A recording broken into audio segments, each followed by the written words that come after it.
In this episode, I am joined by Dr. Yannis Toussulis, Sufi lineage holder, psychotherapist, and author of Sufism and the Way of Blame. Dr. Toussulis recounts his upbringing in Manhattan, New York, and how a childhood vision of Jesus Christ changed his life forever. Dr. Toussulis recalls several profound mystical experiences and traces his life of travel and study with gurus and sheikhs, including his time at the Esalen Institute, close studies with Tibetan Lama Khenchen Palden Sherab, experiments in psychedelic assisted therapy, travel to India, personal time with Osho, and more. Dr. Toussulis also critiques New Age presentations of Sufism, including modern interpretations of Rumia, early 20th century ideas of the Sarmoung Brotherhood, and considers the case of Idries Shah and the collusion between teachers and disciples to create exaggerated origin myths. So without further ado, Dr. Yannis Toussulis. Dr. Yannis Toussulis, welcome to the podcast. Thank you. Well, I'm so delighted to be talking with you today, and I've been enjoying very much your 2012 publication, Sufism and the Way of Blame, Hidden Sources of a Sacred Psychology. It's very fascinating indeed, and we're going to get into exactly what you mean by Sufism and exactly what you mean by the Way of Blame in our discussion today. But first of all, I wonder if we might start with a little bit of biography. Could you say something about the context of your upbringing? I understand that you were, in your youth, nominally a Christian, and were in fact drawn to go deeper into that, becoming familiar with the Christian mystics and so on, and then going on many other roads before eventually diving deeply into Sufism. So perhaps we could start at the very beginning. What was the context of your upbringing? Well, I grew up in Upper West Side Manhattan for the most part. My parents were immigrants twice over. As children, up to the age of 10, they had grown up in what was then Ottoman Turkey. My father was born in Istanbul, my mother in Izmir, then known by the Greeks as Smyrna. So they were part of what the Turks called the Rum community, meaning the Greek community in Ottoman Turkey. So we have roots that go all the way back to Turkey, even though both of my parents are nominally Greek and were Greek Orthodox in upbringing. So they emigrated to the United States after my father after World War II, my mother slightly before. And I was raised in a literary Greek family. Both my parents were highly educated, cosmopolitan, secularists for the most part. And I grew up largely among Jewish people in a Jewish neighborhood, an upper middle class Jewish neighborhood.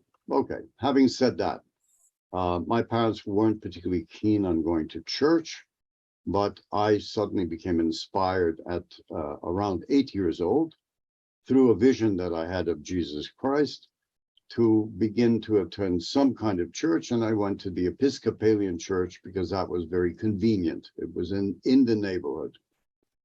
So I spent quite a few years as a child in the Episcopalian church, became very close to the priest and became an acolyte, was fervent believer in Christ, and thought by the time I was 13, it was shortly before I was 13, of becoming a priest.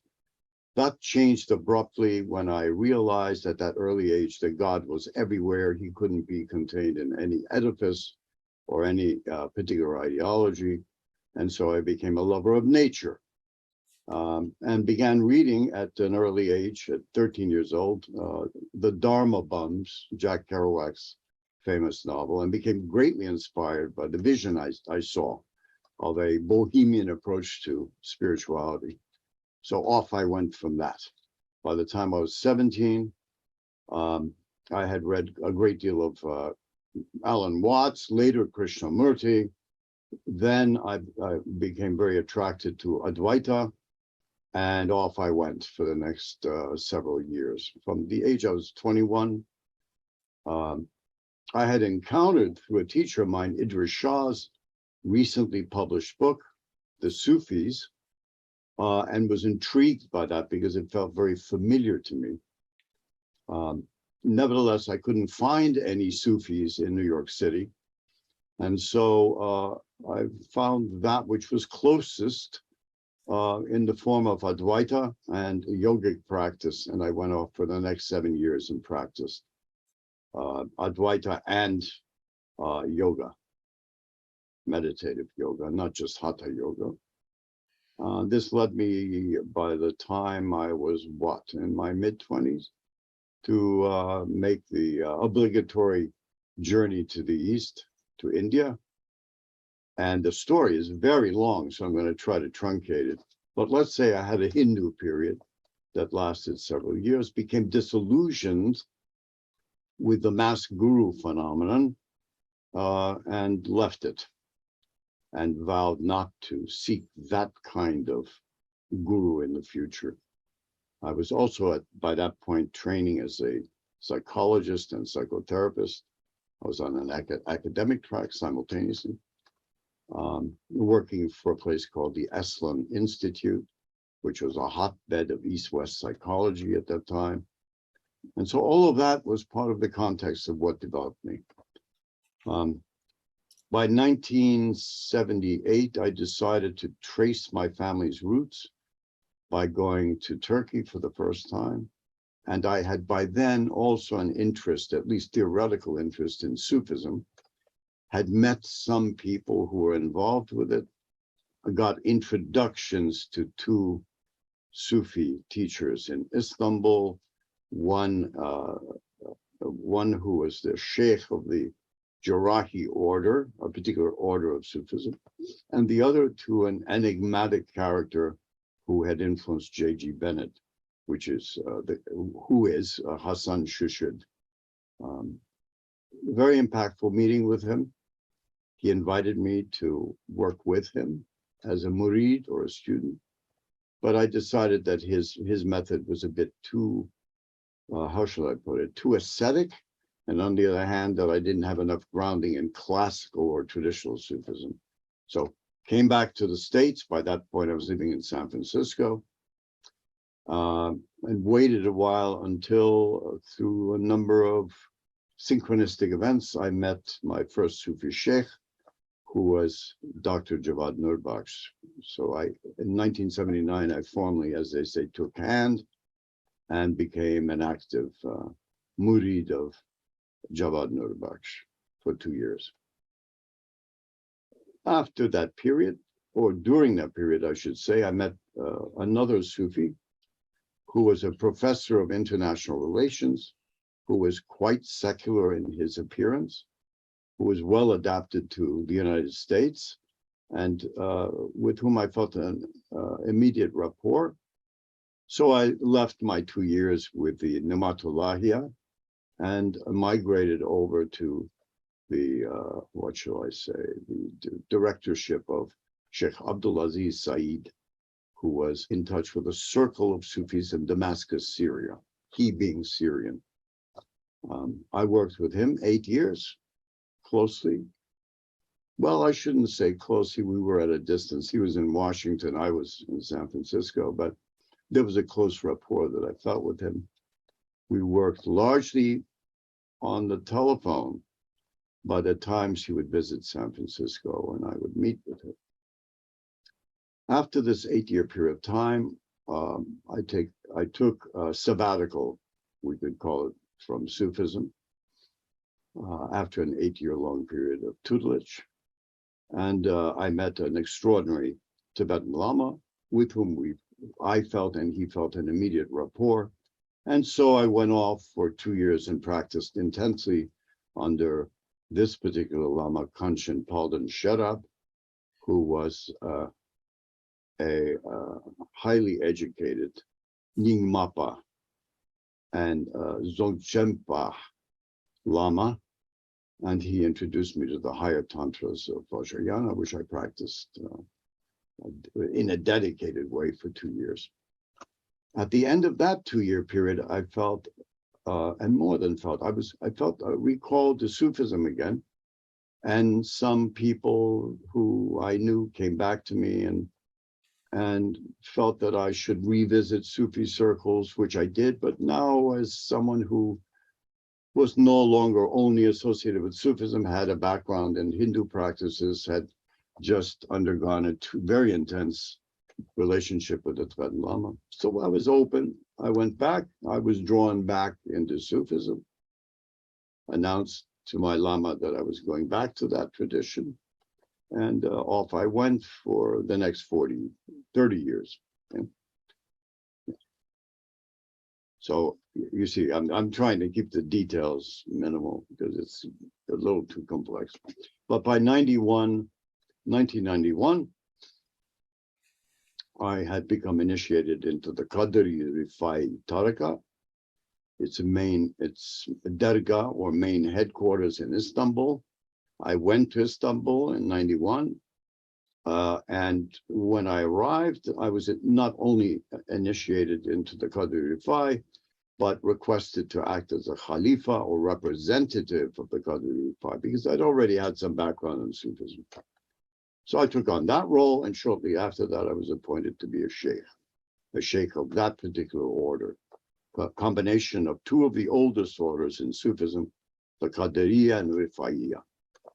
So I took on the mantle, let's say, of more orthodox, tariqa-oriented practice and teaching, and sat on that post for approximately 3 years. At which point, I realized that the tariqa mode or model of transmitting Sufism in the West, to my mind, didn't work adequately, and threw me into somewhat of a spiritual crisis. By 1995, I met Melami or Malami, depending on your pronunciation. The pronunciation differs. Melami in Turkish, Malami in Arabic. A Malami Murshid, with whom I felt a very instantaneous and deep rapport, and he encouraged me to join hands with him. I resigned from my post as an official sheikh, which I was already in the process of doing because I no longer felt that my own spiritual journey was complete and that I had no right to teach other people without completing that journey. So I had already considered getting off the post, resigning my position as sheikh. He confirmed that, and off I went for the next 23 years with him. Any questions about any of that? Of course. It's a fascinating story. You said that you had your early Christian fervor was begun with a vision of Jesus. Yes. Could you say something about that? Yes. As I said, my parents were secular. They didn't attend church. They didn't foist on me any particular religion. And yet, as a child, very early on, I went and saw, this is going to sound funny, a grade B movie called The Robe. This is back in the early 50s. And I was, about 6 years old. And during this film, at the crucifixion scene, I started weeping uncontrollably. My mother had to take me out of the theater. I was bawling. And in my childlike way, I was impressed by the figure of a supremely human, gentle, loving human being, I should say, who had sacrificed himself to the rest of humanity. Yeah. And I felt profoundly sad that such a being would be crucified. I felt greatly moved by his self-sacrifice. And just, the Christian belief was born in me in that way. My parents didn't go to church, but I had a babysitter who did. And by the time I was 8 years old, I asked my parents permission to go to church. They, being quite open, said, yes, as long as you're not indoctrinated.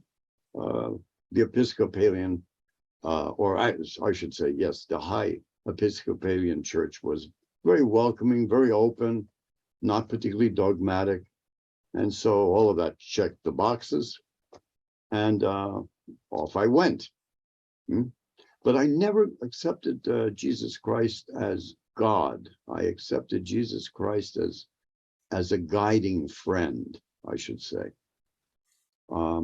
he appeared to me in a vision by the time I was 10 years old, a lucid vision. I don't think I'll go into all of the details of that, but in visionary form, he appeared to me and attempted to speak to me, and yet I couldn't hear what he was saying. His lips were moving, his features were very clear, and he radiated a profound peace to me in that vision. One thing that, or one impression that I got from him was that he was still alive in some form, and that I was to find him in the East. Now, I'm 10 years old. What do I know about the East? Yeah. But that was the message nevertheless. And it turned out to be true. That's very interesting. How do you interpret that vision now, looking back? What do you make of that? Do you think that was really Jesus in a, should we say, some sort of non-corporeal form coming into your experience somehow? Or how would you interpret that vision, or would you interpret that vision now from the position you're in? As a psychologist and as someone who's been influenced by Jung, I take all such visions in a non-literal way. I take them to be potentially actual transmissions of some sort. So I don't disavow that there's a literal aspect, but I take them as symbolic. So neither fully real nor just allegorical. I leave open a kind of middle ground for any such vision, and I've had many. They're very impactful, they're very meaningful, and I tend to focus on what the meaning is, rather than whether or not this is actually Jesus Christ who's speaking to me or any other such figure. I would say, perhaps I'm wrong about this, that it's unusual to have even one vision like that. And you've just told me that you've had many visions like that in your life. Yeah. Why do you think it is that you have had so many of these visions? And perhaps a related question, why is it that, at least as far as I know, it's quite uncommon for other people to have one, never mind many of such visions? Well, it's a good question. I really don't know. Maybe by temperament. I tend to be somewhat of a visionary. I have a rich imagination. I leave it at that.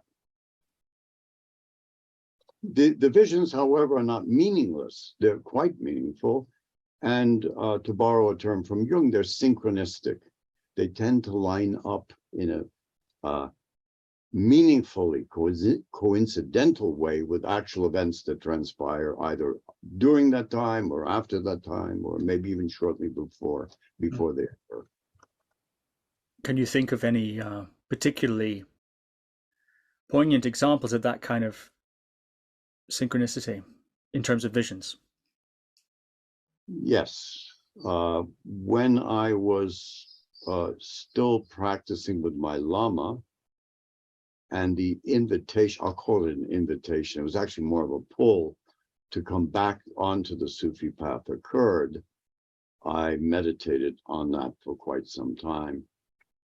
And there were two sheikhs who were inviting me to join with them.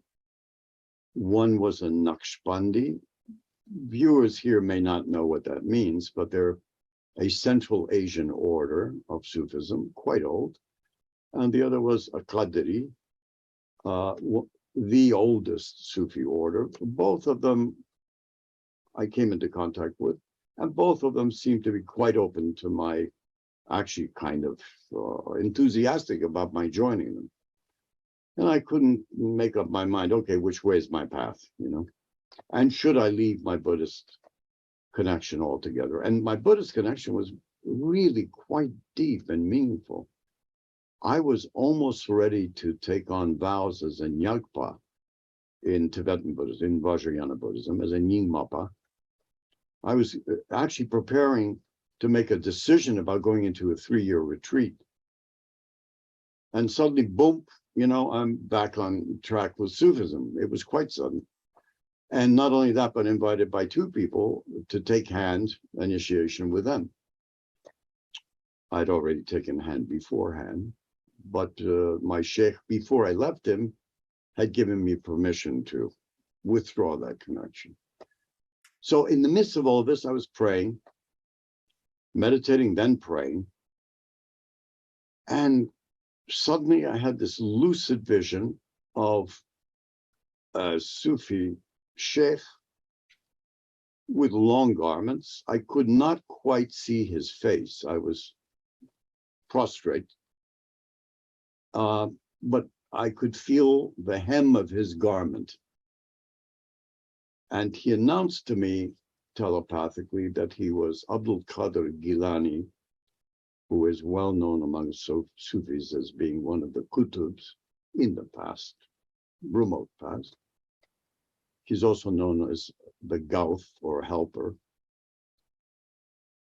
I was very surprised. I mean, what's going on? But I touched the hem of his garment and I felt this enormous shock of power coming into my body, which the word that came to mind, telepathically almost, was Qudra, which in Arabic means power, yeah? And Abdul Qadir means the servant of power. And it also came to me that this was my initiatory name. So I felt the calling to take the Qadri rather than Naqshbandi path because of that. So that's one other example. Mm-hmm. Fascinating. What happened at 13 that gave you that impression that God was everywhere? You said you had some sort of a turning point moment there. What was that? I was going to camp, summer camp. And the summer camp I went to was a YMCA camp in upper New York State. They had an outdoor chapel that was located right at the shore of a lake, a beautiful lake. And the altar was a stone, a natural stone. And then there were seats around that. And on Sundays, they would have outdoor services. As a kid, I was often bullied by other kids. And there was no exception to that when I went to summer camp. I was seen as overly sensitive kid and an easy target and so on and so forth. I didn't like to fight. The kids would chase me off quite often. Sometimes they'd beat me up.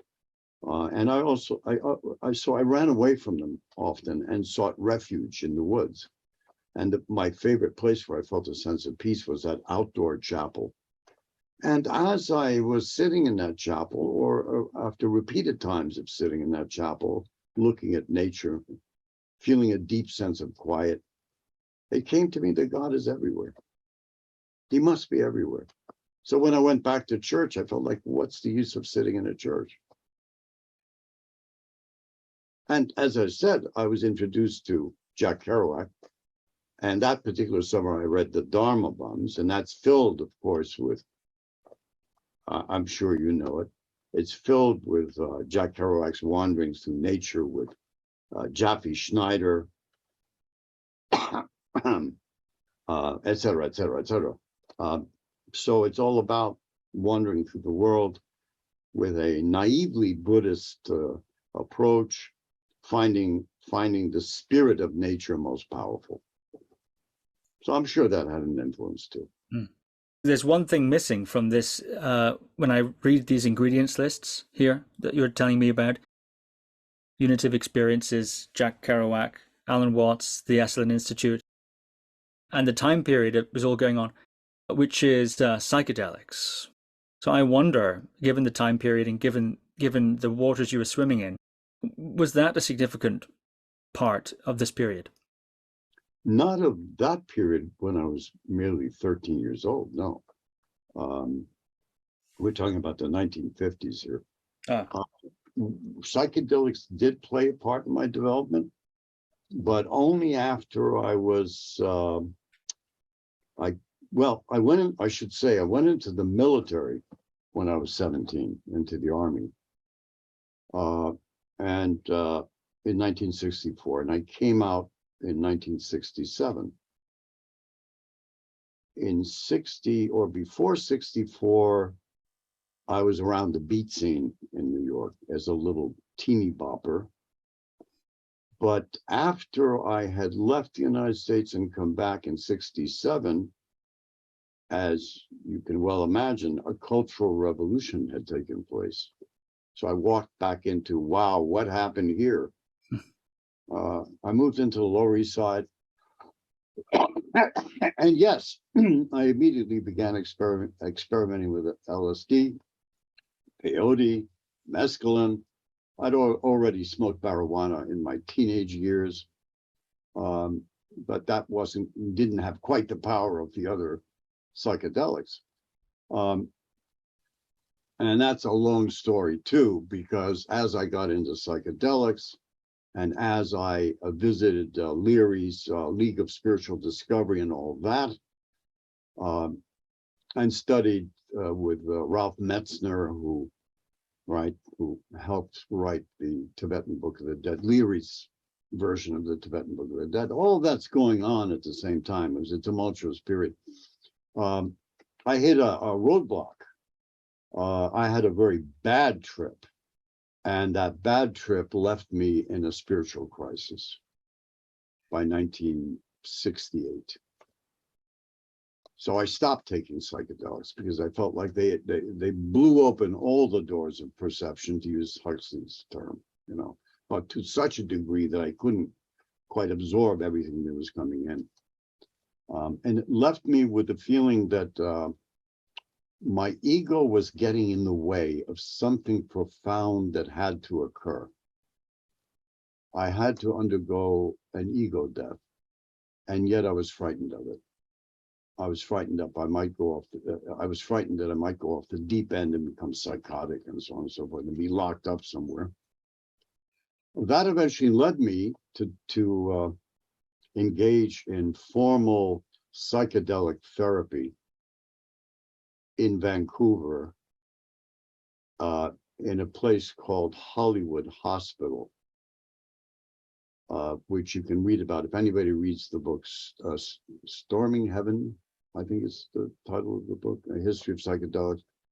They mentioned that particular hospital. It's the only place in North America where you could legally undergo psychedelic therapy. I went there.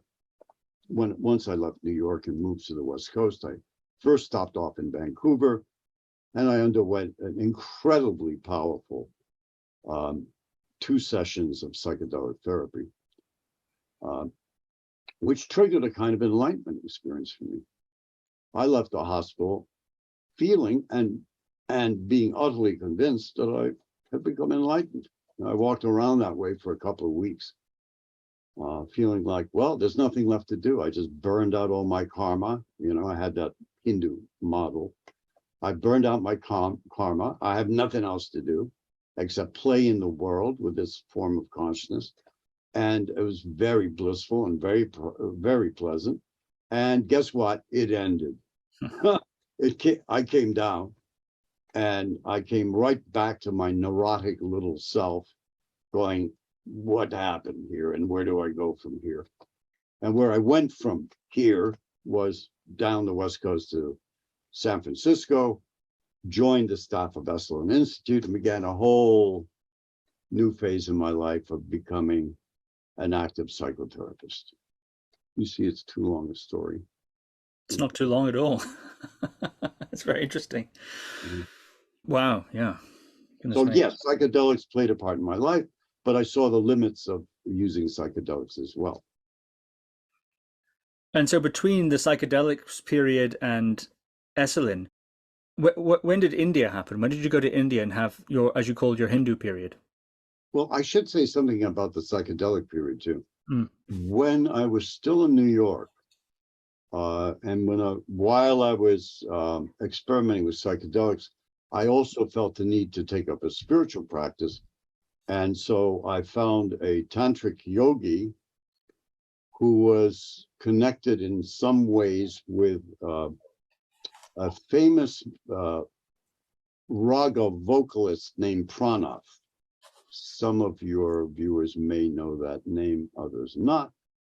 Pranav, and I won't name this particular teacher of yoga for various reasons, but that teacher of yoga and Pranav were connected, and also that circle connected with Baba Ram Dass, who had just come back by 1970 from his major wanderings in India. So I met Ram Dass briefly, and I started following, well, okay, what's going on with him? You know, what changes did he undergo being so close to Timothy Leary and that whole psychedelic circle? And of course, one of the great messages of Baba Ram Dass is once you get the message on the phone, hang up. The phone being psychedelics. I said, that makes sense to me. So I hung up that particular phone. Wanted to include that. Mm. Going back to your original question, I'm sorry, I blanked out. Well, actually, I'll interlace another question. You said peyote, and of course, peyote, yes. West Coast, that also makes me think of Carlos Castaneda. Was he on your radar at all? Yes, he was. He was on the radar of everybody at Esalen Institute because he was around, yeah. He was highly secretive, but nevertheless, it was known that he was around. I was never drawn to Castaneda, although the books were marvelous. I was particularly impressed by the journey to Iklan. Did I have a desire to meet with him and go off onto a shamanic path? No, I didn't. And you said that you went to India as well and had what you called a Hindu period there. It seems following a guru of some kind. Yes. When did that occur? Around this time, it seems, just before Esalen or during, after? During the time I was working as a staff member at Esalen. Let's roll this back a bit, roll the tape back. After I left my first teacher in tantric yoga in New York, I just met with him briefly over a year. I came to the West Coast. I moved to the West Coast. I settled down in San Francisco. This is about 1971. And as I said, I traveled first to Vancouver, where I did psychedelic therapy, then came down to San Francisco. And by 1972, I got a letter from a friend in Vancouver that a guru had come there from India, who they were now studying with. And I became interested. Okay, maybe I should take a vacation, fly back to Vancouver and see who this guy is. I did, and I ended up staying 9 months with him. In fact, living with him. And during that period, I practiced mantra yoga very intensely, also hatha and mantra yoga, and also studied the systems of classical Hindu philosophy with him. So I was his servant and roommate for that period of time, and practiced for the first time, sitting meditation during over a month, 6 hours a day. So very intense immersion into meditative experience at that time. It ended. I felt like, okay, this has to end. I have to pursue some other approach. I had, loose ends in San Francisco. I had to go tie up. So we bid each other adieu. I traveled back down to San Francisco and still practiced every day. And by the time 1973 rolled around, I was in a bookstore in San Francisco, a used bookstore where I'd often go to buy books. It's called the Green Apple. And I was in the Yoga Vedanta section of the bookstore, looking at some books. The bookshelf was quite high. As I was looking at one book, another book fell on my head. I mean, literally, it fell on my head and flipped onto the floor, open. Oh, naturally, I bent down, picked it up, and it was called The Mystic of Feeling. And I opened the page to a photograph of Bhagwan Sri Rajneesh. Who's this guy? I never heard of him. So I started looking at what was written in this book.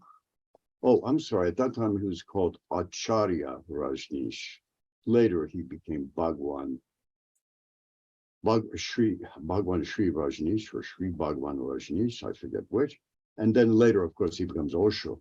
I read about this guy, and he seemed to be not eclectic, but synthesizing Tibetan Buddhism, Hinduism, Sufism, existential philosophy, and was like everything I was interested in. I took the book home. I felt this was very interesting, but so what? I put the book on my shelf. And after that, cleaning up the office at Esalen, I don't know how many months later, I came to a stack of flyers, which we had to go through because people would leave them off at the office advertising this event or that. I'm sorry if this is getting boring by now, but it's very long.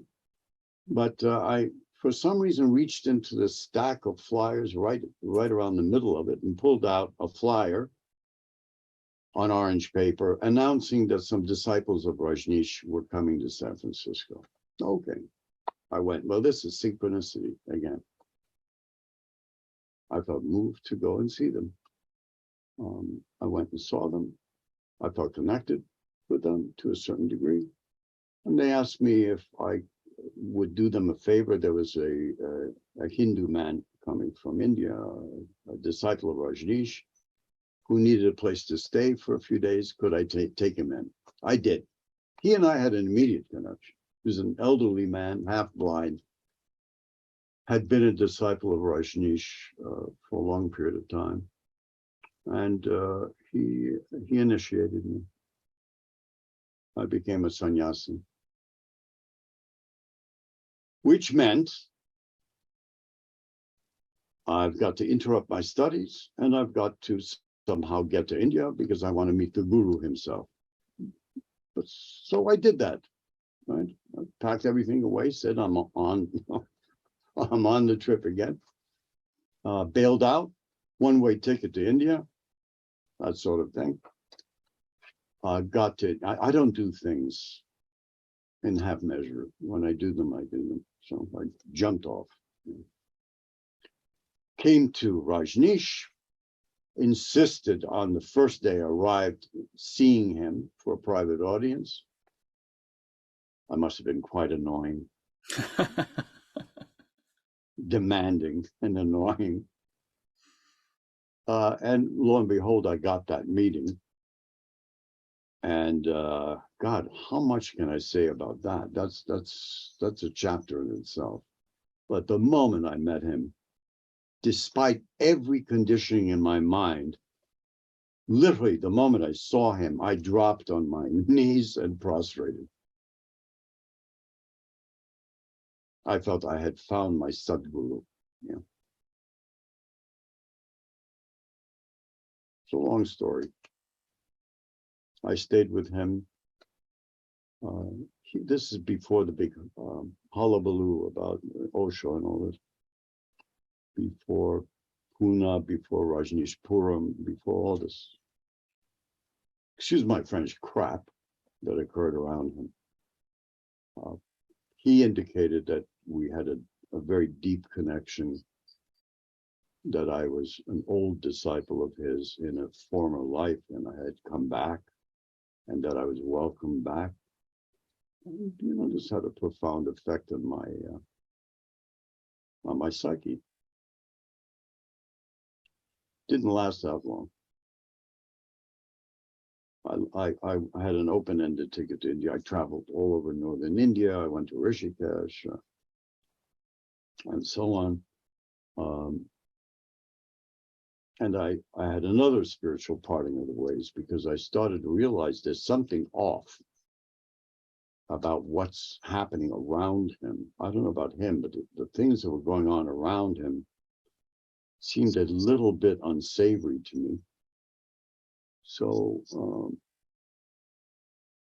I was posed with an existential choice, I should say. I met with him one-to-one. And one of the things I objected to was people walking around with a mala with his picture on it. And I said to him directly, why do you allow people to walk around with this picture of you? And I didn't think I'd get into this in this interview, but I might as well. He answered me, what does it matter to you?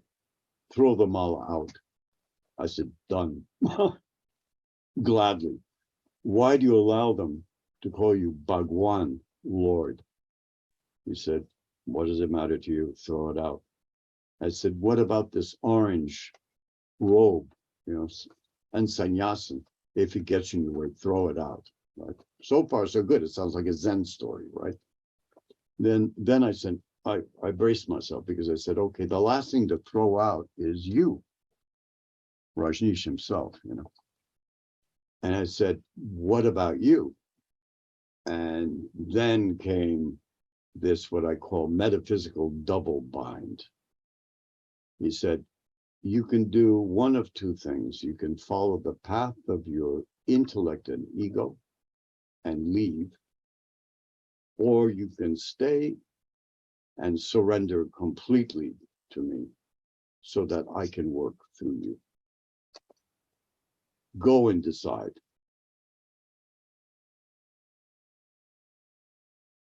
Okay. End of darshan. I went back to my crummy little hotel room and I sweated out for 3 days, literally and figuratively. Okay. Here I'm posed with this existential decision. I may have found the Sadguru who can enable me to achieve enlightenment in one lifetime in Rajneesh. That was the original feeling. On the other hand, there are cultic aspects to this. And I feel that if I surrender my discrimination, I may lose my soul. Do you take the risk of losing in this lifetime the opportunity to be enlightened and therefore free? Or do you take the risk of losing your very soul? Which one?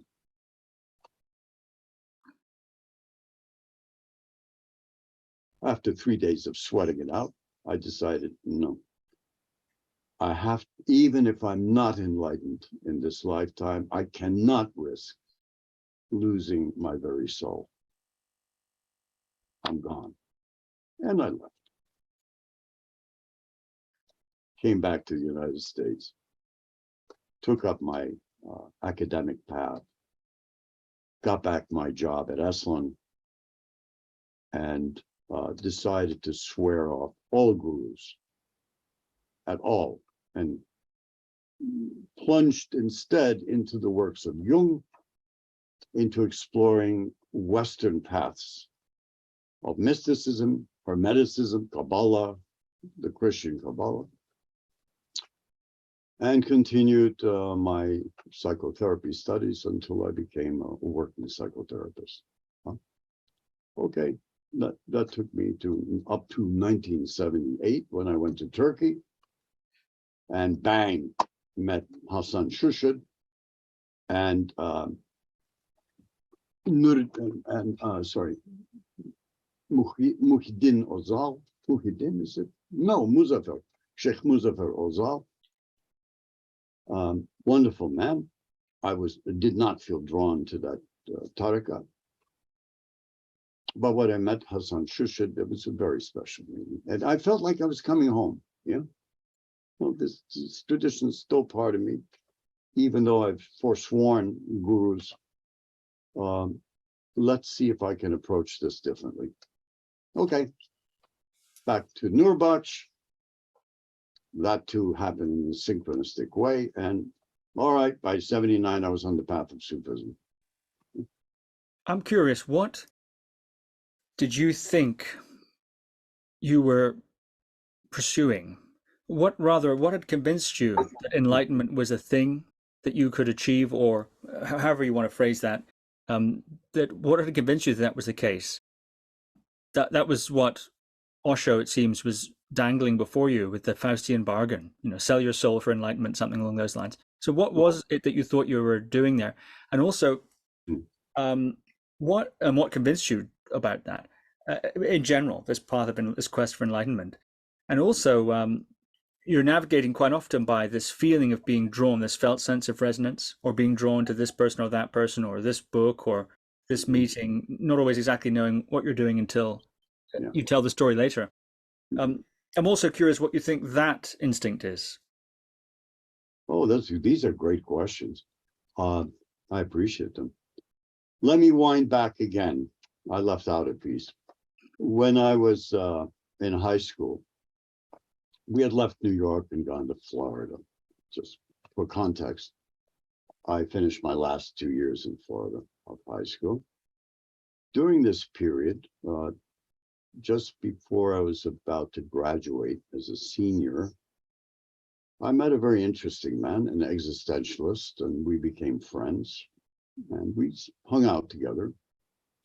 And again, I don't want to go into a whole volume, in describing it.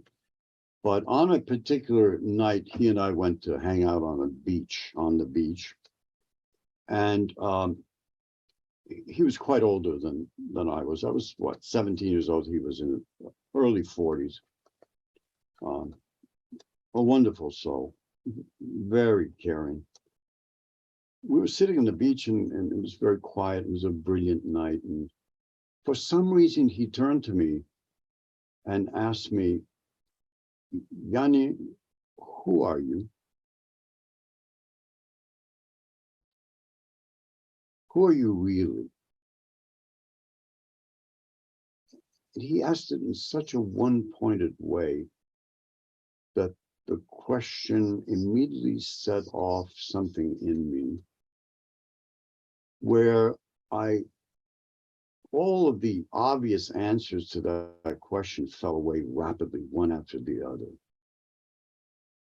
That who are you question just went exactly to the depths of my being. And I felt this explosive ecstasy happen. Whereupon we were looking out at the beach and starlit night and some, nature itself in its majesty. Whereupon I felt that everything became acutely clear. Every grain of sand, every star, every ripple of wave. And I was at one with all of that. I was at one with it. That was the answer to the question, who are you really? And within that field of interrelatedness was this extraordinary compassion and love. What do you do with that experience when you're in high school? Okay. So at that time, I knew, having read the Dharma Bums, that there was this thing, Buddhism. So I decided to find if they knew about this experience and could tell me more, the Buddhists, that is. And so I found a book called Zen Flesh, Zen Bones by Paul Reps. And as I read it, I recognized that they recognized what had occurred to me. It was a kind of Satori or Kensho, and that I very much needed to find people who could tell me more about what it is I'd experienced. Okay. Was this a taste of enlightenment? Well, yes, to me it was. What more could I learn? How could I return to it? Because when I came back down from it, so to speak, I was same guy. Same thing occurred later on with psychedelics. Right? So there were these openings that in the literature pointed to, in the Zen tradition, Satori Kensho, in the Hindu tradition, towards some form of moksha, samadhi and moksha, etc., etc., etc.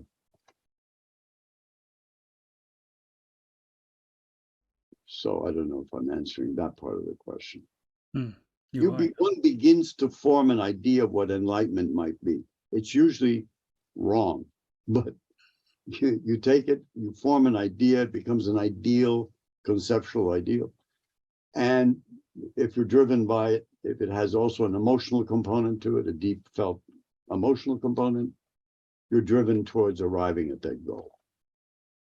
And along the way, importantly, you start to deconstruct the myths around it. But we can talk about that later. Yeah. So that's now several people, several gurus of teachers that you had quite profound connections with, not least Osho and later on the Lama, with whom you studied for 2 years. And also several of your Sufi teachers too.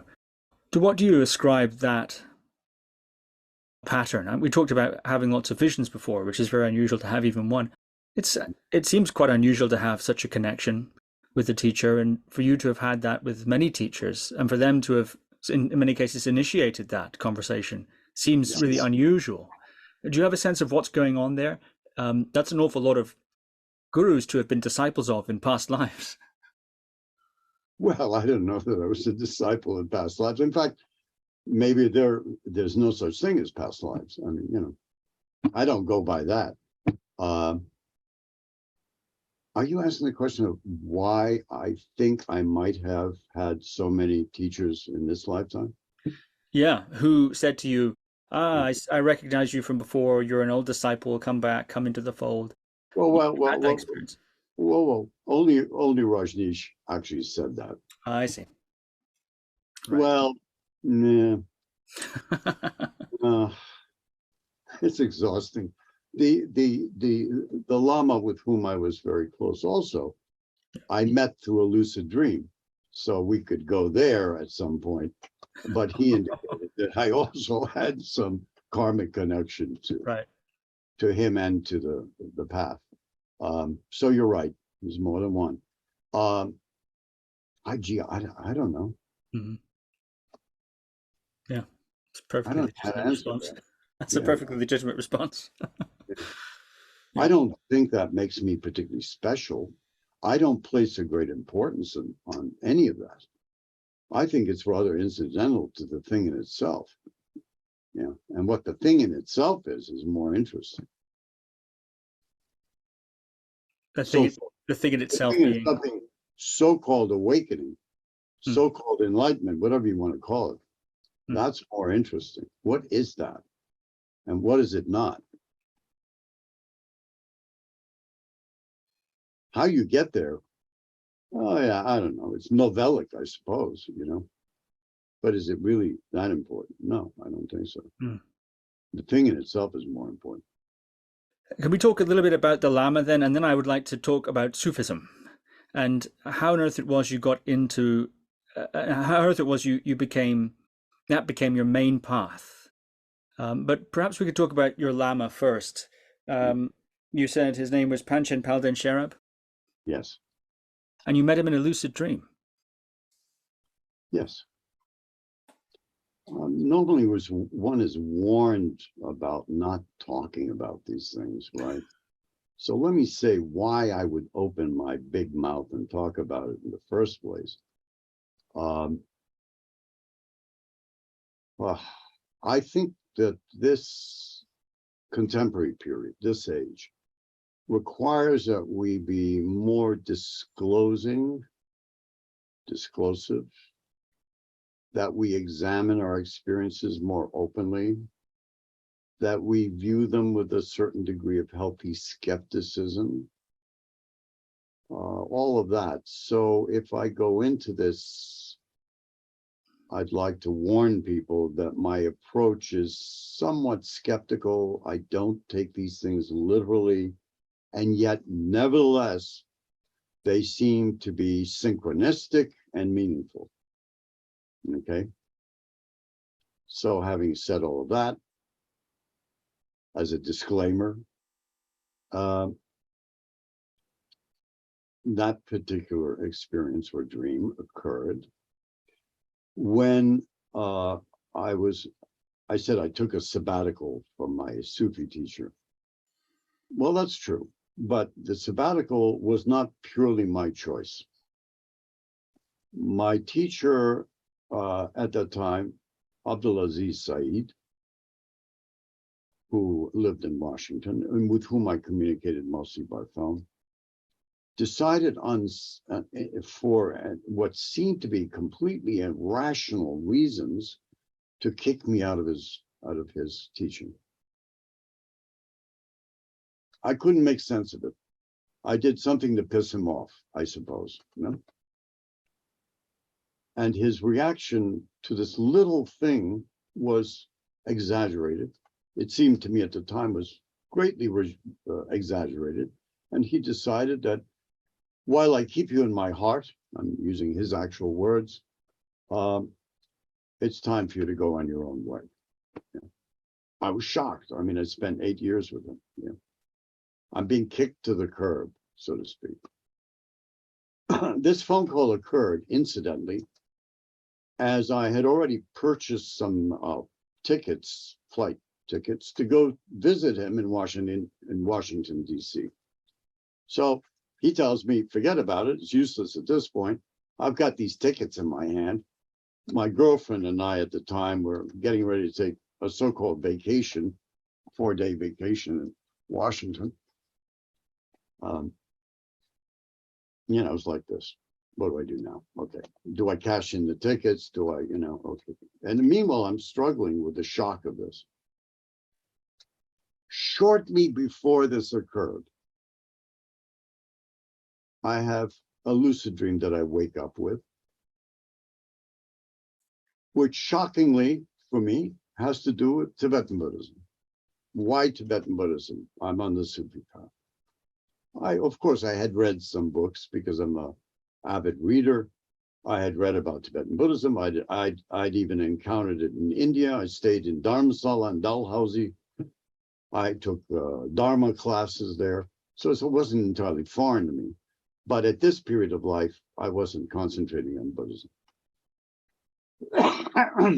In the dream, I'm walking in Manhattan, arm in arm with someone who's obviously a Tibetan monk. He appears to be somewhat frail. It comes to me that this is my grandfather in the dream, and that I need to take him home because he's not feeling well, and he's not capable of walking home alone. So I'm walking in Manhattan with him to his apartment to take him home. We get to the side of the apartment building. Suddenly that scene changes and becomes a high mountain plateau, cold, windy, vacant of any civilization, except for a cave, which I now recognize is his apartment. I brought him to his apartment. He walks off into the cave. I didn't say goodbye to him, but I knew that he was safe and he could walk away into his cave.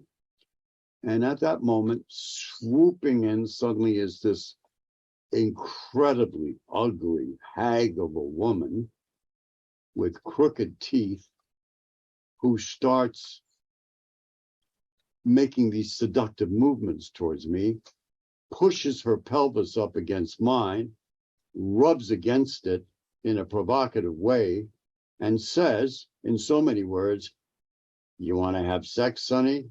You've never had sex like this." Shoots this energy through me, this extraordinary energy. I get dizzy. She leaves, and I walk into the cave where my so-called grandfather is sitting, already on a stone ledge in meditation. I sit down, and I realize that he's teaching me Chod. And he's been teaching me Chod in my dreams for years.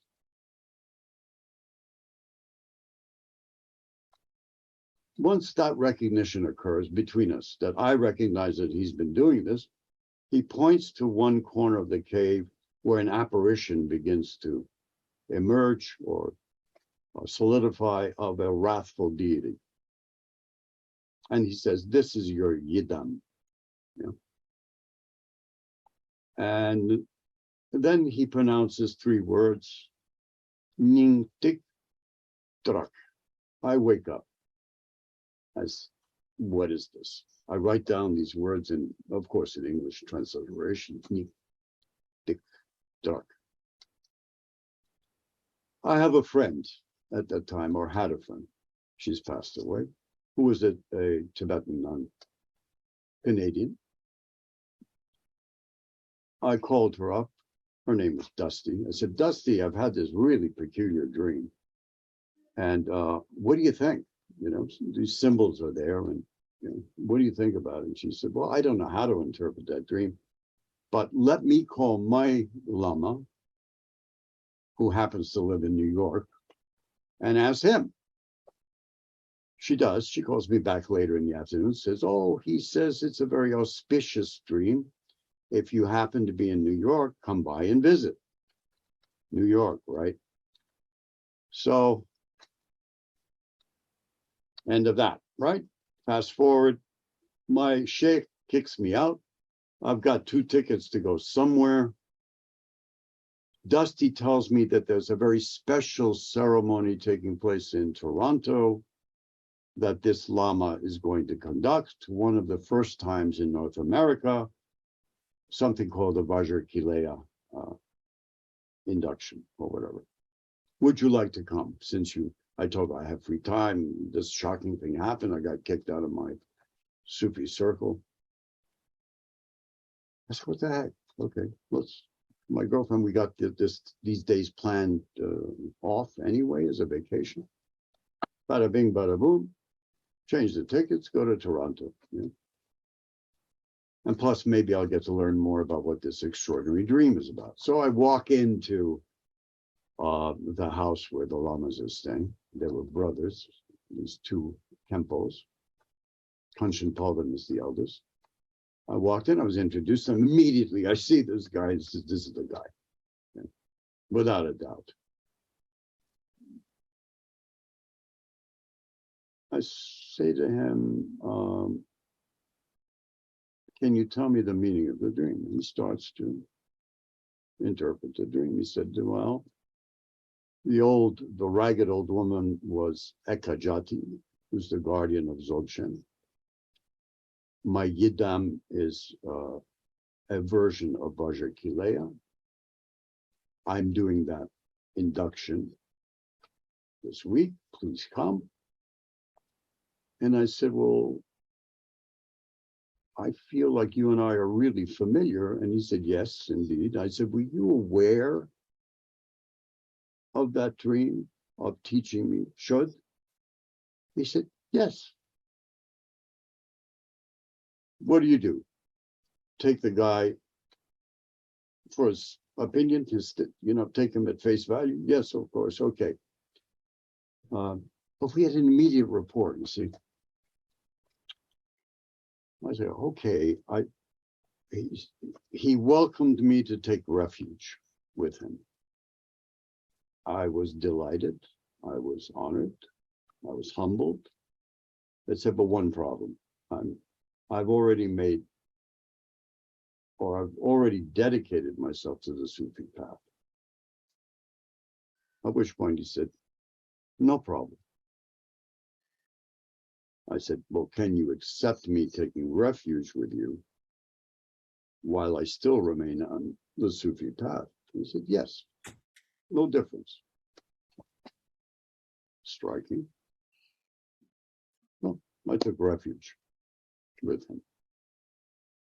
And for the next 2 years, I studied with him. Sometimes he would come and stay with me in San Francisco. I felt a very intimate connection with him. And I'm very grateful to have met somebody like him, let alone been in close proximity. That's it. What did you study with him? And did you ever find out the meaning of Nyingthik Drak? Ah, yes. Nyingthik. I don't know if I'm pronouncing it correctly. I don't know Tibetan that well. Nyingthik means heart essence. In the Nyingmapa path, there are the heart essence teachings, yeah, which he was promoting, by the way. Drak, he didn't know what to make of it. Drak means dragon. So that part he was puzzled by. But it was rather weird to me that I received in Tibetan in my dreams at least two words that made complete sense, because he is part of the Nyingthik or heart essence teachings of the Nyingmapa themselves. So maybe I'll find out later. The Drak part was. Maybe not. Yeah, very fascinating. Well, yes, what did you study with him? Well, it was practice, huh? He seemed he thought, what, how do I put this?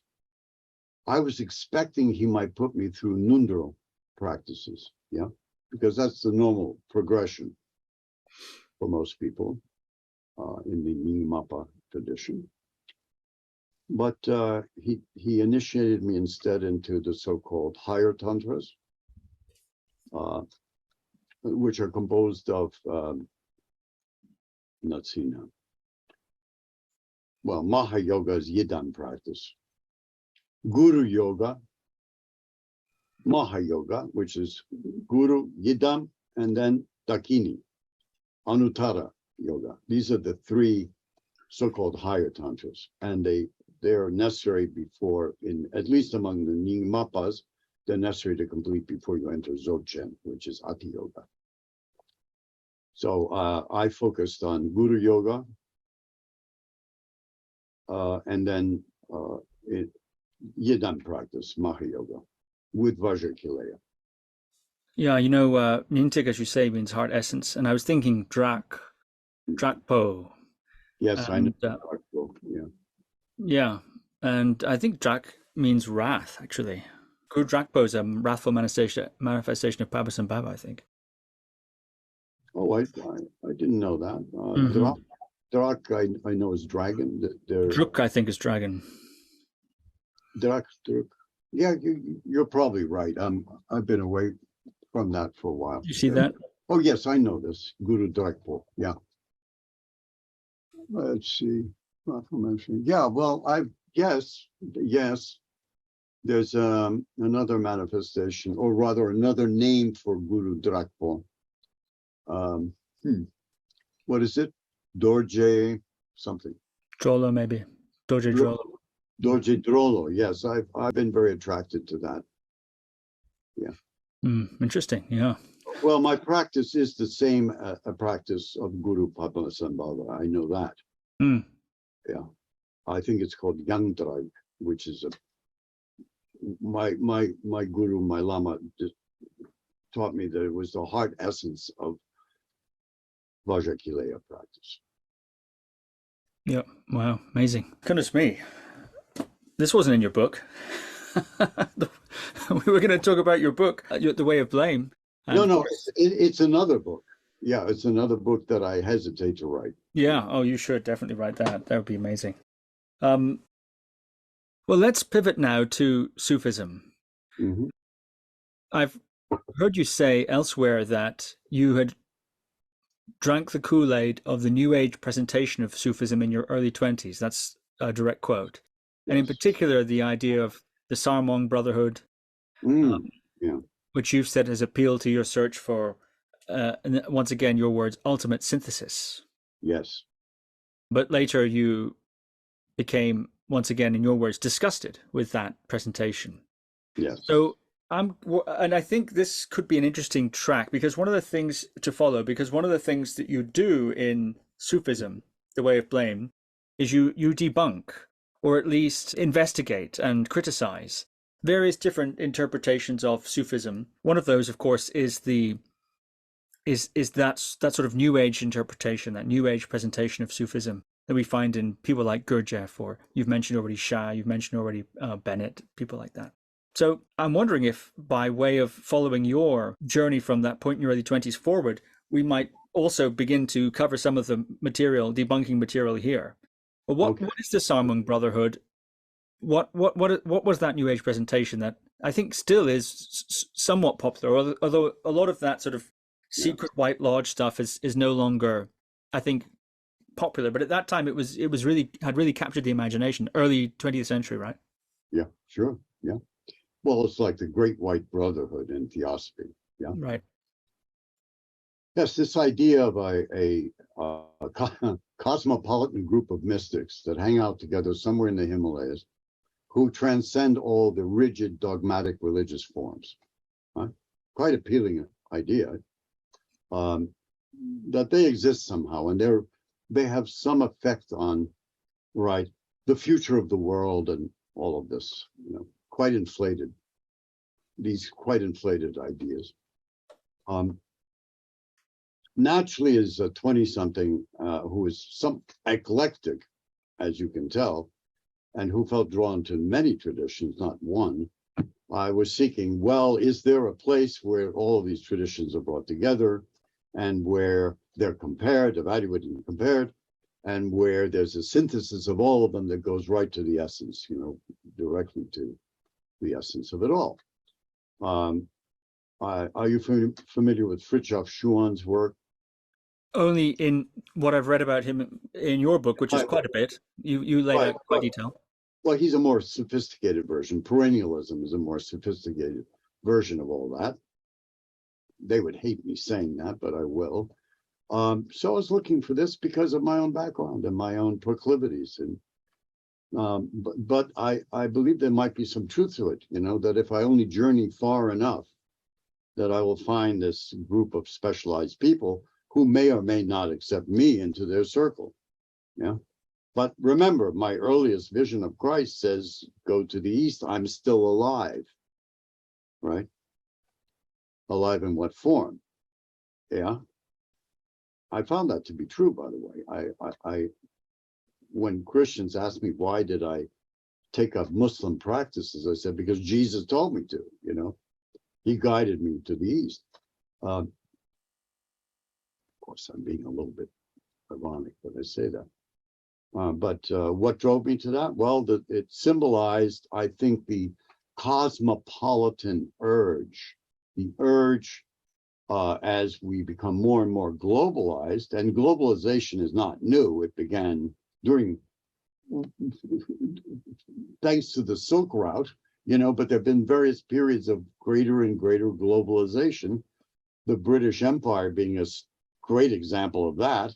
And of course, Blavatsky and those people came out of that, and on and on and on. So, but the more globalized we become, the more exposed we are to varying and various currents of traditional wisdom.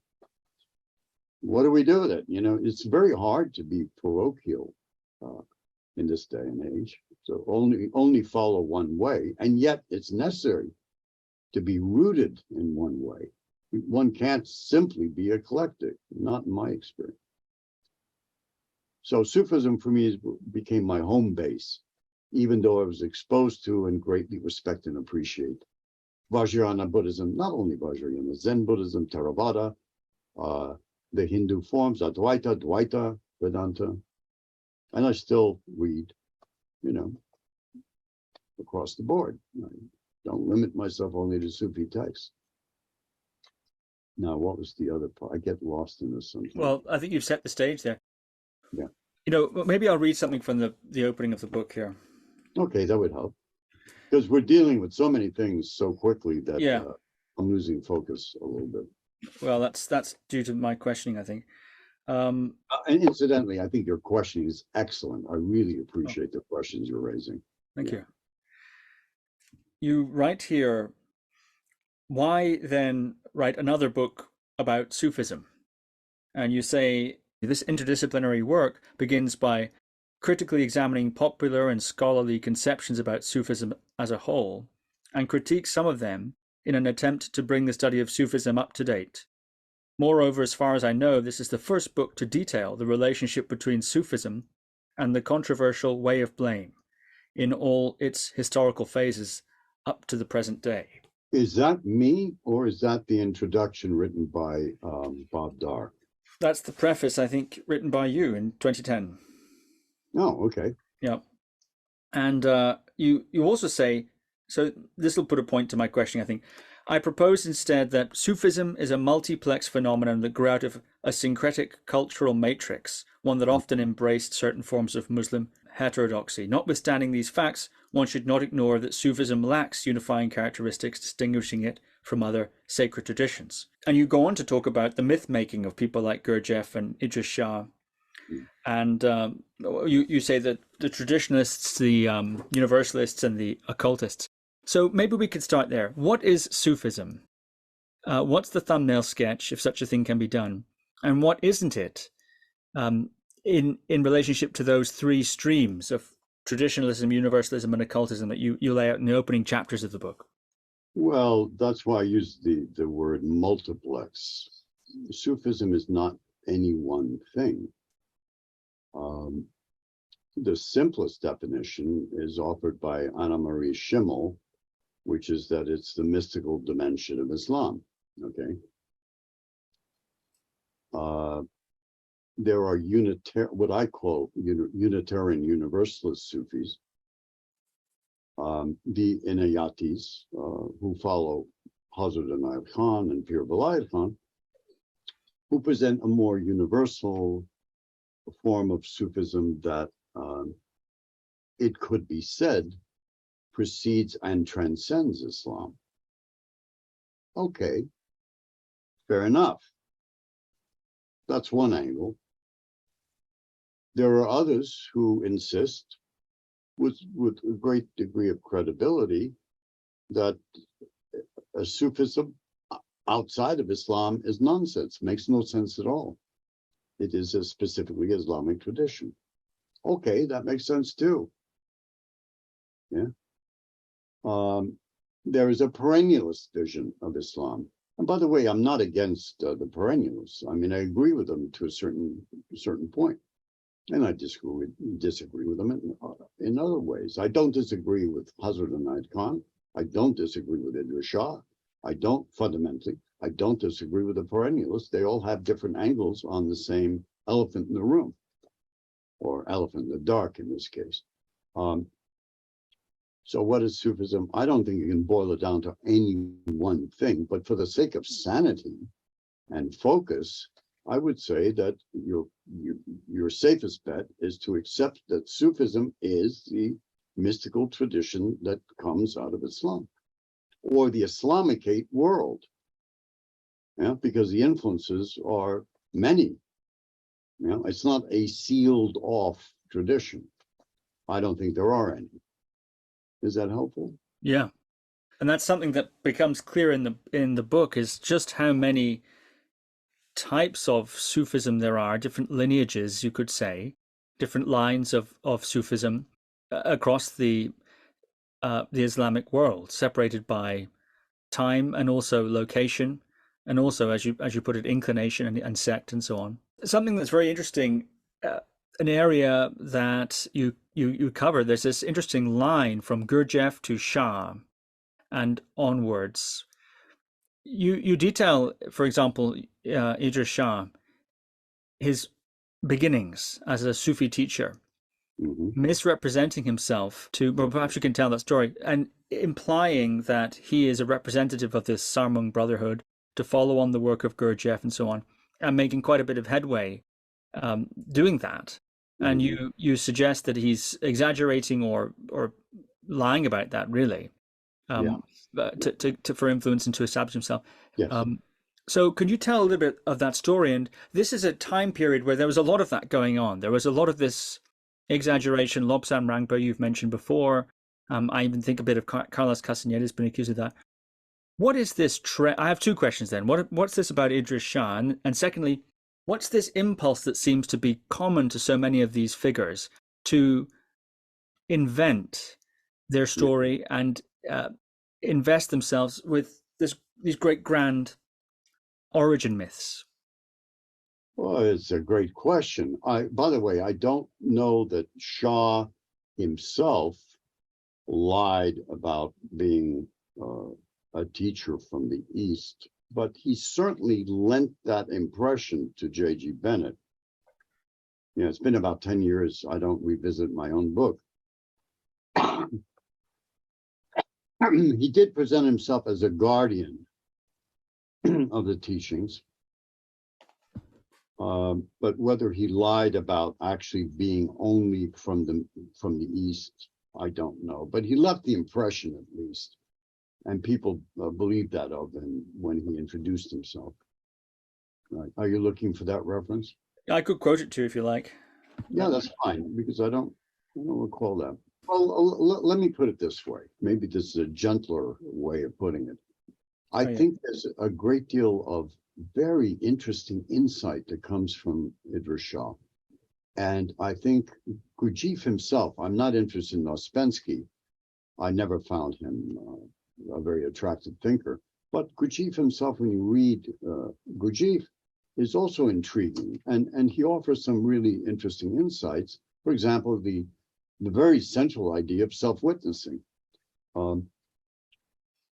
So I don't want to, I don't want to say that they were worthless or they were simply charlatans, but they were appealing to an extremely naive audience. And an audience, moreover, that was not interested in anything that came from their own culture, but rather the mystique of the East. Yeah. So they played into that mystique. And I think that was unfortunate, but it was the only way that they found that they could propagate their teachings. And again, I think that's a misfortune, because I don't think the teachings need to be propagated. Shall I quote this part to you? Yeah, go ahead. You said here that, here we go, Shah contacted Bennett in 1962, presenting himself as having just arrived in England to seek out Gurdjieff's followers. His mission, he claimed, was to transmit knowledge and methods that were needed to complete their teaching. Right. This, at least, was Bennett's understanding, as reported in his autobiography, Witness. In fact, Shah had been raised in Great Britain, was himself half Scottish, and had studied at Oxford. Yes. So, there's, of course, the gurus themselves who may exaggerate or deceive or allow misconceptions to remain, allow the implication to land. But then there are, of course, also the followers who gain from mythologizing their own teachers in various different ways. And it's not always entirely clear from where the impressions come, the imagination of the guru or the imagination of the follower, especially at that period. Well, I think that they each collude in the other's mystification. My guru in Vancouver normally wore Western clothing. And yet when he went out to do presentations, he would put on Hindu clothing instead, and even a turban, which I never saw him wear. And the first time he did that, I said, "Why on earth are you putting a turban on?" And he said, "Well, because they won't listen to me unless, I appear to be a Swami." He was a Swami, but he had to appear to be a Swami. I've run into this myself as a representative of my teacher. While he was still alive, people would try to, or viewed me as a kind of gatekeeper to the real guy, the real Murshid, who was, of course, Turkish, had to be, of a different nationality, of an Eastern form, Arab or a Persian or a Turk, and I was just a doorman, right? And nothing could be further from the truth. He and I were colleagues at that point. He would always send the people back to me. And yet, I'm hard to accept because I talk with a New York accent. I've lived most of my life in the States. I am an American. You get what I'm saying? Yeah. Yeah, it's only lately that we find, lately meaning the last maybe 20 years, that we find Western gurus being accepted as authentic, as authentic as the Eastern teachers. Right? There are now American lamas. There are now American teachers of Theravada, and have been for some time, but now they're fully accepted as transmitting the Dharma. And in Sufism, less the case.